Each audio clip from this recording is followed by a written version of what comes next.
ಸಾಹಿತ್ಯ ಬರೆಯುವಾಗಲೇ ನಮ್ಮ ಕನ್ನಡದ ಮೊದಲನೇ ಕೃತಿಗಳನ್ನೆಲ್ಲ ನಾವು ತೆಗೆದುಕೊಂಡು ನೋಡಿದ್ರೆ ಸಂಸ್ಕೃತದ ಪ್ರಭಾವವನ್ನು ಪಡ್ಕೊಂಡೇ ನಾವು ಕೃತಿಗಳನ್ನ ರಚನೆ ಮಾಡಿರೋದು.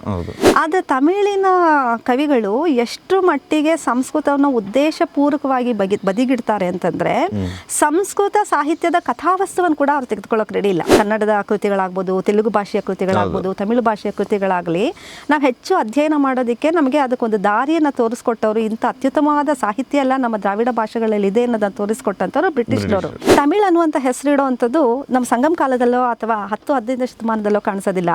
ಸಂಪೂರ್ಣವಾಗಿ ತಮಿಳು ಎನ್ನುವ ಹೆಸರನ್ನ ವ್ಯಕ್ತಿನಾಮದಲ್ಲಿ ತೆಗೆದುಕೊಂಡು ಬಂದವರು ಕೇವಲ ಪೆರಿಯಾರ್ ಅವರು. ಮುಖ್ಯವಾಗಿ ದೇವಸ್ಥಾನಗಳಲ್ಲಿ ದಲಿತರು ಕೂಡ ಪ್ರವೇಶ ಮಾಡಬಹುದು. ಇವತ್ತೆಲ್ಲ ದೇವಸ್ಥಾನಗಳಲ್ಲೂ ಯಾರು ಬೇಕಾದರೂ ಪೂಜೆ ಮಾಡಬಹುದು ಅನ್ನುವಂಥ ಒಂದು ಸ್ಥಿತಿ ಬಂದಿದೆ ಅಂತಂದ್ರೆ ಬರೀ ತಮಿಳ್ನಾಡಲ್ಲಿ ಮಾತ್ರನೇ ಇಲ್ಲ, ಇಡೀ ಭಾರತಕ್ಕೆ ಅಂಥದ್ದೊಂದು ಕಾನ್ಸೆಪ್ಟ್ ಅನ್ನು ಕೊಟ್ಟು ಅದನ್ನ ಆಗು ಮಾಡಿಸಿದಂಥವ್ರು ಪೆರಿಯಾರ್ ಅವರು. ನೋಡಿ, ಇಡೀ ದಕ್ಷಿಣ ಭಾರತದಲ್ಲಿ ಸಾವಿರಾರು ವರ್ಷಗಳ ಹಿಂದೆ ಜನ ಮಾತಾಡ್ತಾ ಇದ್ದ ಭಾಷೆ ಒಂದೇ ಭಾಷೆ ಆಗಿತ್ತು, ಅದು ದ್ರಾವಿಡ ಭಾಷೆನೇ.